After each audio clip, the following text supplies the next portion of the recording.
다이어트를 하느라 저녁을 일찍 먹고 밤 8시 이후에는 아무것도 먹지 않았는데도 다음날 아침 공복 혈당이 높게 나온 적 있으신가요?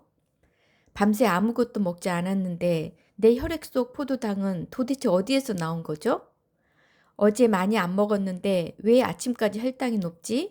이런 생각 해보셨다면 오늘 이 영상에서 그 이유를 쉽게 풀어드릴게요. 아침 공복 혈당이 높은 데에는 여러 가지 이유가 있어요.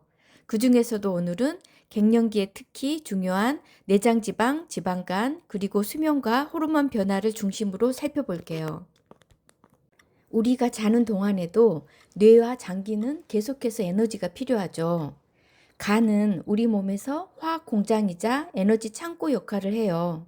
간은 식사 후 남은 포도당을 글리코겐이라는 형태로 저장해 두었다가 공복이 되면 다시 포도당으로 꺼내서 혈액으로 내보내죠. 그리고 필요하면 새로운 포도당을 만들기도 해요. 그래서 밤새 아무것도 먹지 않아도 혈액 속에 포도당이 있는 것은 정상이에요. 그렇다면 간이 포도당을 혈액으로 너무 많이 내보내지 않도록 누가 조절을 해줄까요? 바로 인슐린이에요. 인슐린은 간에 혈당이 충분하니 이제 당을 그만 만들어라 라는 신호를 보내요.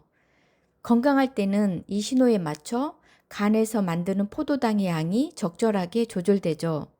그런데 이 조절이 제대로 되지 못하면 아침 공복 혈당이 올라가는 거예요.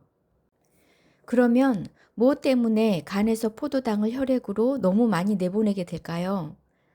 첫 번째 이유는 바로 내장 지방이에요. 지난 영상에서 말씀드린 것처럼 폐경 전후에는 에스트로겐이 줄면서 지방이 엉덩이나 허벅지보다 복부 주변에 더 쉽게 쌓일 수 있고 여기에 근육량이 줄고 불면이나 야간 발한으로 잠까지 부족해지면 내장 지방은 더 늘기 쉬워지죠. 그래서 체중은 비슷한데 허리 둘레만 늘어나는 변화가 나타나기도 하고요. 또 내장 지방이 많아지면 유리지방산과 염증 관련 물질을 더 많이 내보내서 이것이 인슐린의 작용을 방해해요. 또 간으로 들어가는 지방 때문에 간에 지방이 쌓이기 쉬운 환경을 만들죠. 첫 번째 이유인 내장 지방과 연결되는 두 번째 이유는 지방간과 간 인슐린 저항성이에요. 지방간이라고 하면 술을 많이 마셔서 생긴다고 생각하기 쉽죠. 하지만 술을 거의 마시지 않아도 내장 지방과 인슐린 저항성 같은 대사 문제 때문에 지방간이 생길 수 있어요.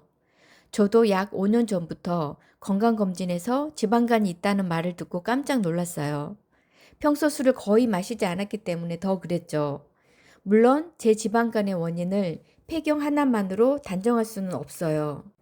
하지만 폐경 전후의 여성 호르몬 감소와 내장 지방 증가와 같은 대사 변화가 영향을 주었을 가능성은 생각해 볼 수 있죠. 간에 지방이 쌓이면 간이 인슐린 신호에 둔해질 수 있어요. 인슐린은 간에 이제 포도당을 그만 만들어라는 신호를 보내지만 간이 그 말을 잘 듣지 않는 거예요. 이것을 간 인슐린 저항성이라고 합니다. 그러면 밤사이 간의 포도당 생산이 적절히 줄어들지 않아서 간에서 혈액으로 당이 계속 나오는 거죠. 그래서 저녁을 적게 먹었어도 아침 공복 혈당이 높게 나올 수 있는 거예요. 정리하자면 갱년기 여성에서 중요한 흐름은 바로 이거예요. 여성 호르몬이 감소되고 내장 지방이 증가하고 지방간과 간 인슐린 저항성이 생기고 그리고 아침 공복 혈당이 상승하게 되는 거죠. 세 번째 이유는 조금 복잡하지만 새벽 시간에 호르몬 변화와 수면이에요. 새벽이 가까워지면 우리 몸은 잠에서 깨어날 준비를 시작해요. 밤에 분비된 성장 호르몬의 효과가 이때 나타나고 코티솔도 함께 올라갑니다. 이 호르몬들이 간에게 포도당을 더 내보내라는 신호를 보내죠. 코티솔은 스트레스를 받을 때 더 많이 나오는 호르몬이기도 해요. 이렇게 새벽에 호르몬이 올라가는 것을 새벽 현상이라고 합니다. 누구에게나 매일 일어나는 아침에 움직일 에너지를 준비하는 정상적인 과정이죠. 건강할 때는 췌장이 인슐린을 그만큼 더 내보내서 이걸 정확히 상쇄해요. 그래서 아침 혈당이 평평하게 유지되는 거죠. 그런데 인슐린 저항성이 있고 췌장이 그만큼 인슐린을 더 내보내지 못하면 새벽에 나온 포도당이 그대로 혈액 중에 남게 됩니다. 갱년기에는 여기에 두 가지가 더해져요. 불면과 야간 발한으로 잠을 잘 못 자면 새벽에 지방산이 혈액으로 쏟아져서 간에 인슐린 작용을 방해해요. 공복혈당이 한 번 높게 나왔다고 해서 바로 당뇨병이나 지방간이라고 진단하지는 않아요. 늦은 식사와 음주, 수면 부족과 스트레스 또는 감염이나 일부 약물들도 영향을 줄 수 있기 때문이죠. 하지만 공복혈당이 반복해서 100 이상으로 나오거나 당화혈색소가 높아지고 있다면 체중만 보시지 말고 허리둘레와 간 건강도 함께 확인해 보세요. 특히 체중은 비슷한데 허리둘레가 늘고 아침 혈당까지 올라간다면 몸 안에서는 내장 지방과 지방간 그리고 포도당을 조절하는 대사 기능이 달라지고 있다는 신호일 수 있기 때문이에요. 오늘의 핵심은 이겁니다.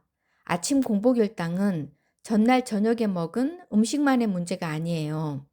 갱년기에는 여성 호르몬 감소로 내장 지방이 늘고 근육이 줄면서 지방간과 인슐린 저항성이 생기기 쉬워져요. 그 결과 밤사이 간에서 포도당이 더 많이 나오고 아침 혈당이 높아질 수 있는 거죠. 여기에다가 새벽 현상, 수면 부족 또는 스트레스까지 겹치면 혈당은 더 올라갈 수 있어요. 그래서 체중계 숫자만 보시지 말고 허리둘레와 근육량, 수면, 그리고 간 건강까지 함께 확인하셔야 합니다. 다음 영상에서는 이렇게 올라간 아침 공복혈당이 보내는 심혈관 위험 신호와 실제로 도움이 되는 식사, 운동, 수면 관리법까지 이어서 말씀드릴게요.